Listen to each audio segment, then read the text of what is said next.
This video is part of a 6-part video series on creating a landing page from scratch.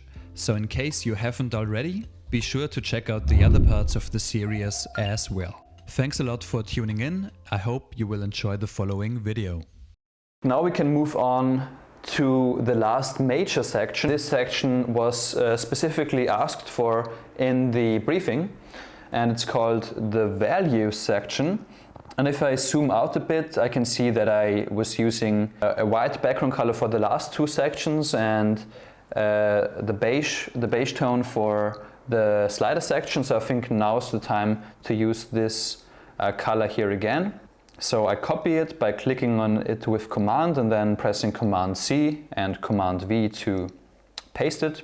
And I can also paste the headline from the tour packages. And I will rename it to our values. And for this section, I had a typography-based approach in mind. And I would like to continue with this element of the circle that we introduced in the header. So I will paste these elements here. You have to look at the hierarchy a lot, so there should be one major element probably, which could be orange this time. Then one smaller element, which is a bit smaller in size as well. Then instead of using this light brown tone, we can use white on this background color, and then maybe again a darker tone, but this time really, really small. And now I will select all of these elements and I will create a group together with the background color, and we will mask this background color again by clicking on Use as Mask, and then we will duplicate it and remove the mask so that we have both the mask and the actual background color. And one thing that just came to my mind is that I could also just put the text inside of one of these bubbles. While it wouldn't be completely aligned in the grid, I think it would be a cool style. And we could actually continue the style from the header image. And underneath this headline, I would like to add the main values. We can add here faithfulness, for example. Some other values I still have to think about. If we would use the size of the subheadline, it might be a bit too subtle. So we could actually think about introducing a new font here, maybe using something in serif, like this, and then decreasing the opacity to make the whole thing a bit more subtle.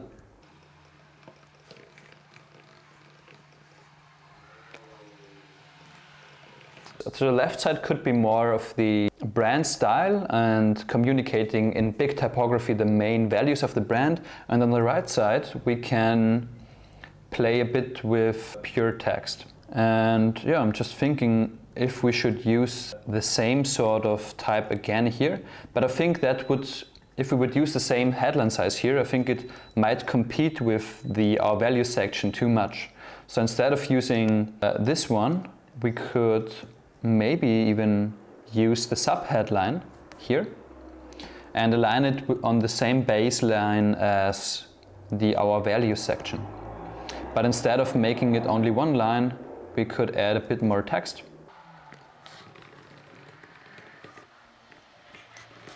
And underneath it, we could add the default typography size, so the 16 pixels.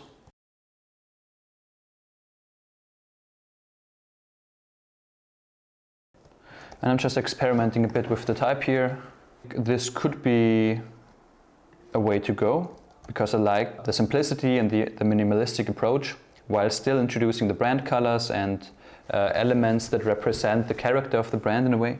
And I would also add a button at this point, because we're always talking about the start page here.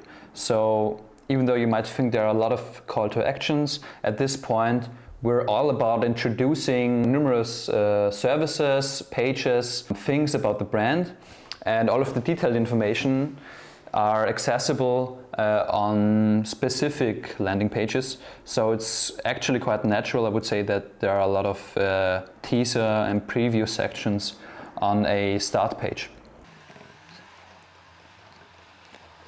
Alright, and I think what we could also do at this point, we could highlight a specific section and even make it orange, for example, so that it sticks out a bit. And I would say that's actually already a quite decent approach for the values section. And the next thing we're going to take a look at now is a social media role. I thought it might be cool to combine different social media platforms in one stream, in one slider, so to say. For this specific slider, I thought about using elements in a 2-column grid and sometimes changing it up by using 3 columns. And this way we could, for example, use the ones in the 2-column grid for Instagram because it's already in a square format. The ones using 3 columns for other media such as Twitter, where you might want to use some text and therefore need a bit more space. So I already searched for some images here and I will place them inside of these elements.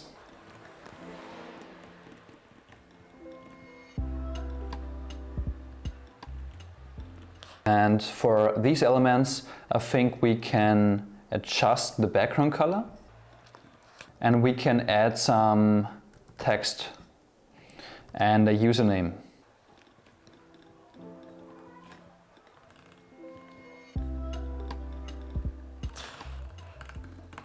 Something like this, for example, and here we could add the name of a specific Twitter user and change the font weight to something stronger like medium.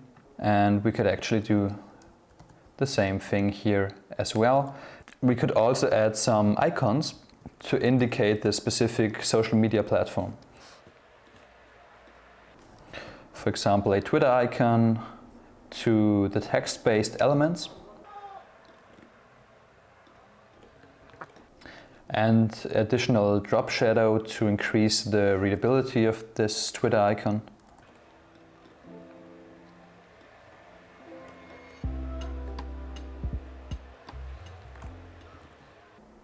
And we could do the same thing for Instagram as well. So I'm pasting the Instagram icon here. I'm adjusting the icon color. And I'm also adding some drop shadow to it.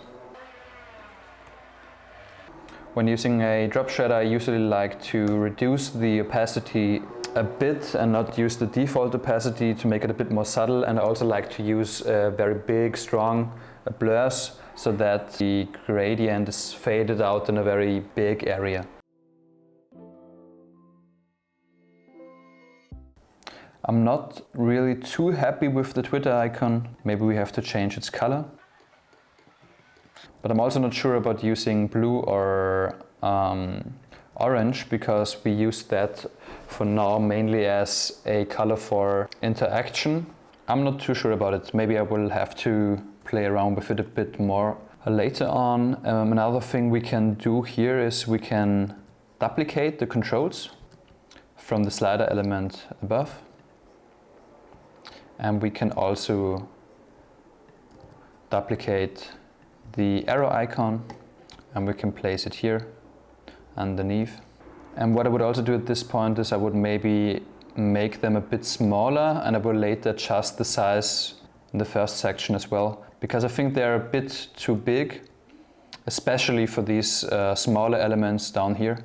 And another thing we definitely need is a headline for this section, which would be, for example, what our guests are saying.